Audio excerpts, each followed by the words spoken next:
या तो आप ये बताइए कि जो 21 लक्ष्य हम कह रहे हैं उसमें कुछ कम रह गए हैं, तो आप जिनको सजेस्ट करेंगे उसको भी उसमें जोड़ लेंगे। वो गाइडिंग प्रिंसिपल हो जाएंगे, जो कोई भी उनको सपोर्ट करेगा वही हो पाएंगे। अच्छा, इसमें कानून बनाने की प्रक्रिया भी बदली गई है।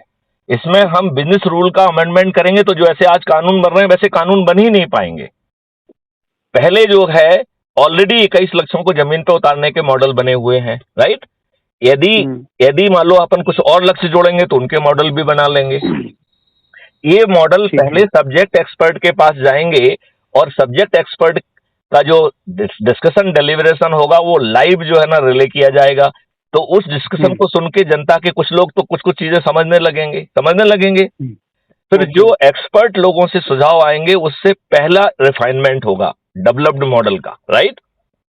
ठीक है। अब जो है इसके बाद 45 दिन तक पब्लिक के बीच में डिस्कोर्स होगा। क्योंकि 15 दिन जो एक्सपर्ट बात कर रहे हैं उसके आधार पर थोड़ा थोड़ा जो है ना पब्लिक को आइडिया लग जाएगा। तो पब्लिक के जो अच्छे बुद्धि वर्ग के लोग हैं वो कुछ ना कुछ जो है ना अपनी चिंताएं, अपनी आशंकाएं, अपनी कुशंकाएं बताएंगे, राइट। उनको इनकारपोरेट करते हुए दूसरे डिग्री का रिफाइनमेंट हो जाएगा, राइट। फिर जो है इसके बाद जो आपके विधायक सांसद हैं उन्हें हम चंद्रगुप्त कहते हैं। तो ये जो है ना सब चीजें फिर चंद्रगुप्त के पास पहुंचेंगी। चंद्रगुप्त में जो है ना हर चंद्रगुप्त को बोलना पड़ेगा, वो भी ऑन रिकॉर्ड, वो भी लाइव रिले होगा और वो भी पार्लियामेंट के बाहर, पार्लियामेंट के अंदर नहीं। हम जो है फिर चंद्रगुप्तों के जो सुझाव के आधार पर फाइनल और तीसरा रिफाइनमेंट करेंगे। इसके बाद जो है ना refined version will go in Vidhan Sabha and parliament, जिसके एक एक सेक्शन पर डिबेट होगी और उस समय जो निष्कर्ष निकलेंगे उसके आधार पर हाँ की जीत और ना के आधार पर जो है वो कानून बन जाएगा। तो अभी जो बैकडोर से कानून बन रहे हैं जैसे कम्युनल वायलेंस प्रिवेंशन एक्ट, यदि वो इनेक्ट हो गया होता तो आप इस देश में रहने लायक नहीं बचते। आप जो है इंटरनेट पे जाइए और सर्च करिए कम्युनल वायलेंस प्रिवेंशन एक्ट, नाम तो सुनने में बड़ा अच्छा लग रहा है, वो भारतीयों को भारत में रहने लायक नहीं छोड़ता, इतना घटिया कानून था। अभी सोचो वो कानून किसने बनाया, किसके दिमाग की देन है? ये सोचने की विषय होना चाहिए ना, किसने कानून का ड्राफ्ट किसने बताया? इतना घटिया कानून का ड्राफ्ट कौन बना सकता है? और कांग्रेस ने 2 बार कोशिश की, 2005 में और 2011 में। तो आप जो है ना कम्युनल प्रिवेंशन एक्ट जो है ना 2005 भी ढूंढ सकते हो और 2011 भी ढूंढ सकते हो, राइट। तो अभी जो कानून के बैकएंड पे कौन बना रहा है कोई नहीं मालूम करेगा। अब जो है ना ये घटिया कानून बैकएंड से कहीं से आ सकते हैं क्या? चाहे वो विदेशी भूमि से या भारत की भूमि से, क्या कोई घटिया कानून आ पाएगा क्या? अभी भी विदेशी भूमि से आ रहे हैं कानून सारे। तो मैं आपने नहीं कहा ये बात, तो मैंने आपके मुंह में डाली है। नहीं डाली नहीं है, मुझे ऑलरेडी पहले से पता है। नहीं, लेकिन अभी इस चर्चा में तो मैंने आपके मुंह में डाली है ना। मैंने क्या कहा कि चाहे भारत की भूमि से या विदेश की भूमि से कहीं से भी कानून बन के आ रहे हो वो नहीं आ पाएंगे, right. They will be taken care of, क्योंकि उनको जो है ना सीधे विधायक जो है ना जो अभी तो विधायक बंधुआ मजदूर है, वो पार्टी भेद से बंधा हुआ है। आज बताइए किसको इर्रिस्पेक्टिव ऑफ द पार्टी किसी भी एमएलए एमपी की औकात है कि वो अपने हाई कमांड के विरुद्ध चला जाए? वो पार्टी विप से बंधा हुआ बंधुआ मजदूर है। तो फिर पार्टी हाईकमान जो है ना आद पावरफुल है, जो चाहे वो करे। अब इसमें हमने उसके ऊपर प्रेशर क्रिएट कर दिया। तो यदि आज की डेट में मैं रोज हाथ जोड़ के प्रार्थना कर रहा हूं कि माननीय नरेंद्र मोदी जी जो है ना मुझे सुने, मैं उनके पास जाऊं, उन्हें बात समझाऊं, और यदि जो है ना ये देश कर मुक्त भी हो सकता है और कर्ज मुक्त भी हो सकता है, समृद्ध भी हो सकता है, किसानों की आमदनी 5 गुना भी बढ़ सकती है और श्रमजीवियों की आमदनी 10 गुना बढ़ जाएगी, शासकीय सेवकों की आमदनी दुगना हो जाएगी, भारत सरकार पे बोझ आधा हो जाएगा और भारत सरकार की इनकम 20 गुना होगी, जिससे इंफ्रास्ट्रक्चर डेवलपमेंट और बाकी सब चीजें, इंटरनल एक्शन सिक्योरिटी और बहुत अच्छी हो जाएंगी और बड़ा हिस्सा जो है रिसर्च एंड डेवलपमेंट में जाएगा। तो रिसर्च एंड डेवलपमेंट के आधार पर भारत विश्व गुरु बन जाएगा। आप बात समझ रहे हैं कि नहीं समझ रहे हैं? समझ रहा हूँ, लेकिन ये तो ये अभी सवाल करिए, देखिए इतनी अच्छी बातें मैं कह रहा हूँ, तो या तो ये कहा जाए, और ये बातें मैं आज से नहीं कह रहा हूँ, ये बातें मैं बहुत पहले से कह रहा हूँ, जब शासकीय सेवा में था उस समय कॉन्सेप्ट नोट वगैरह बना के गवर्नमेंट ऑफ इंडिया को भेजे हैं, उन्हीं को जो है ना 2019 में मान्य किया गया, राइट। तो कम से कम जो है ना इतनी बड़ी बात है तो माननीय नरेंद्र मोदी जी को डेलिब्रेशन से बुलाना चाहिए, 21 लक्ष्यों के लिए 21 टास्क फोर्स बनना चाहिए।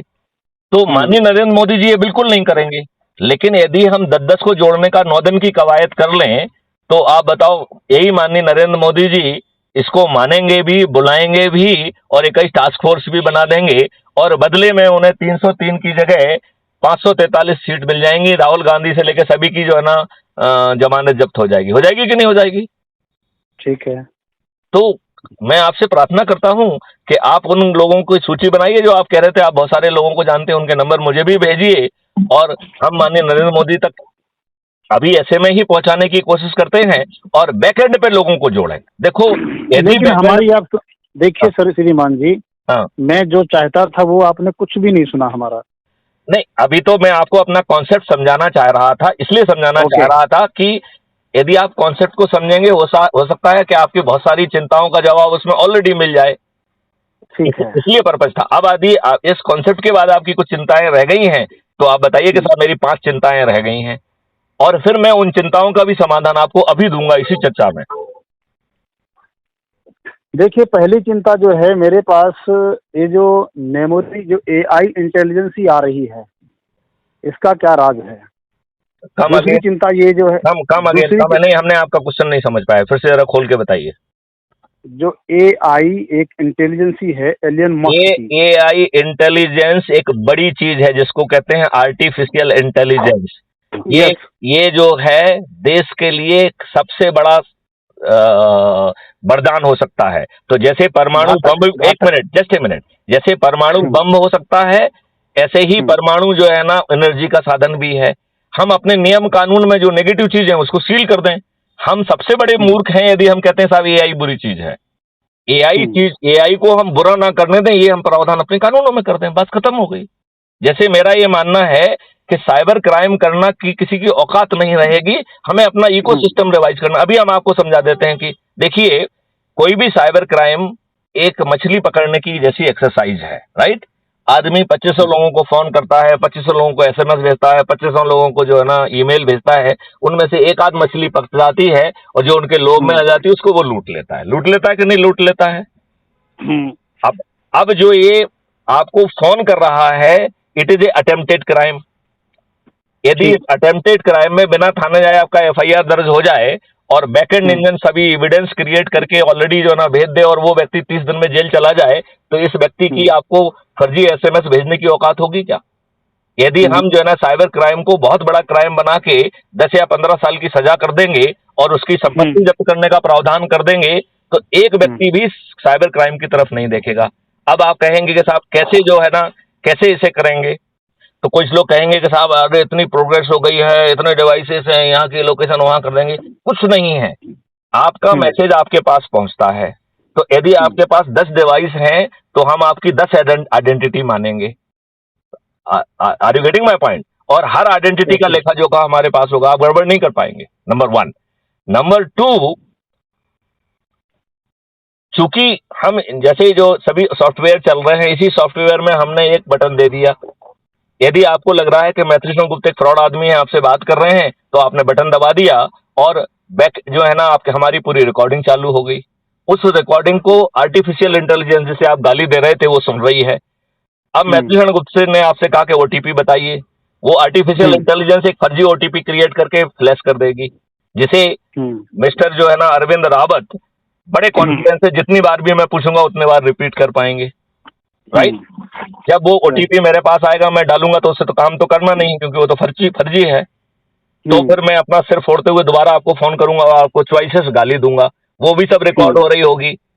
अब जो हम्म, है ना, जैसे ही कम्युनिकेशन खत्म होगा उसके ऊपर एफआईआर दर्ज हो जाएगी, ये सब हम्म, एविडेंस पहुंच जाएंगे, 3 दिन से 30 दिन में सजा मिल जाएगी। बताओ मैथिली शरण गुप्ता की दोबारा औकात होगी आपके साथ ऐसे फ्रॉड करने की? आज आपका घटिया ये इको तो सिस्टम है, आप घूम रहे हैं, पुलिस आपका कॉग्निजेंस लेने के लिए तैयार नहीं है। ये तो हम कह रहे हैं अटेम्प्ट के ऊपर, वो तो जो है ना, जब आप लुट पिट जा रहे हैं उसका संज्ञान नहीं ले रही है। तो आपने घटिया पुलिस क्यों पैदा की है? आपने एक सक्षम पुलिस क्यों पैदा नहीं की है?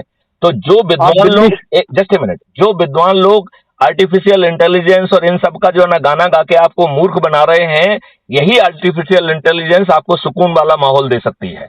और यदि आर्टिफिशियल इंटेलिजेंस का कोई गलत उपयोग हो सकता है तो उसे कानून में जुर्म बना दिया जाए और उसके जो करने वाला है उसकी पूरी संपत्ति जब्त करने का प्रावधान कर दिया जाए।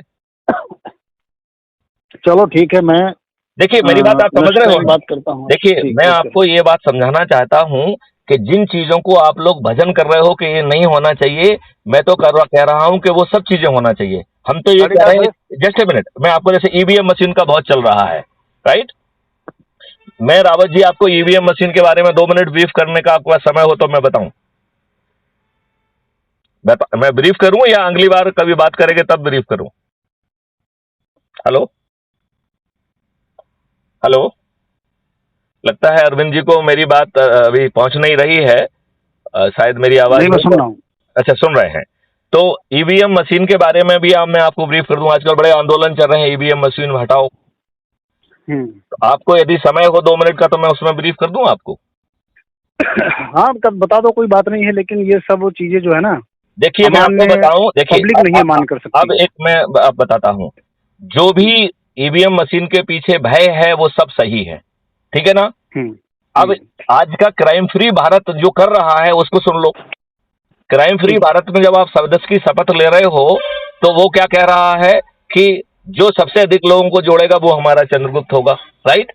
उसको ही टिकट अपने आप चल के पहुंच जाएगा, राइट? हम जो है उस व्यक्ति को जो चंद्रगुप्त होगा छत पर चढ़ के थाली बजा के रोज जो है ना उसको जो है ना संकल्प करेंगे कि इसी को हम विजयी बनाएंगे। उसमें इस शपथ में कहा गया है कि मैं पोलिंग के दिन पोलिंग बूथ पे जाके बटन दबाऊंगा और जो पेपर ट्रेल गिर रही है उसको ध्यान से देखूंगा। यदि पेपर ट्रेल हमारे चंद्रगुप्त की है तो भी मैं एक शपथ पत्र भेजूंगा और एक वीडियो रिकॉर्डिंग भेजूंगा कि मैंने अभी अभी वोट दिया चंद्रगुप्त का फलाने फलाने, और जो पेपर ट्रेल गिरी वो भी उन्हीं के नाम की है, राइट? अब अज्यूम करिए कि ईवीएम मशीन को जो है ना कोडिंग करके बदल दिया गया, तो हमारे पास तो ऑलरेडी डाटा है कि किसने जो है ना हमारे चंद्रगुप्त को वोट दिया है, राइट? उसकी एफिडेविट भी है। जैसे ही जो है ना वो कहेगा, क्योंकि हमें मालूम है कि पेपर ट्रेल सही है, तो हम कहेंगे पेपर ट्रेल की काउंटिंग करो। अभी इन्होंने कानूनों में क्या वो नुक्ताचीनी करके रखी हुई है कि सिर्फ 5% केसेस में जो है ना वो काउंट करेंगे। फिर ये अपने लोगों से ही मांग करा देंगे जहां पे इन्होंने गड़बड़ी नहीं की है कि साहब यहाँ काउंटिंग करा दीजिए। फिर आपका 5% एग्जॉस्ट हो जाएगा, 95% जहां गड़बड़ी की है उसकी काउंटिंग ही नहीं करेंगे, राइट? उसमें जब हमारे पास हर व्यक्ति का एफिडेविट है, हर व्यक्ति का शपथ है, हर व्यक्ति का वीडियो है, तो कोर्ट जो है ना हमारी बात मानने के लिए बेबस होगी कि नहीं होगी? हाँ या नहीं, राइट?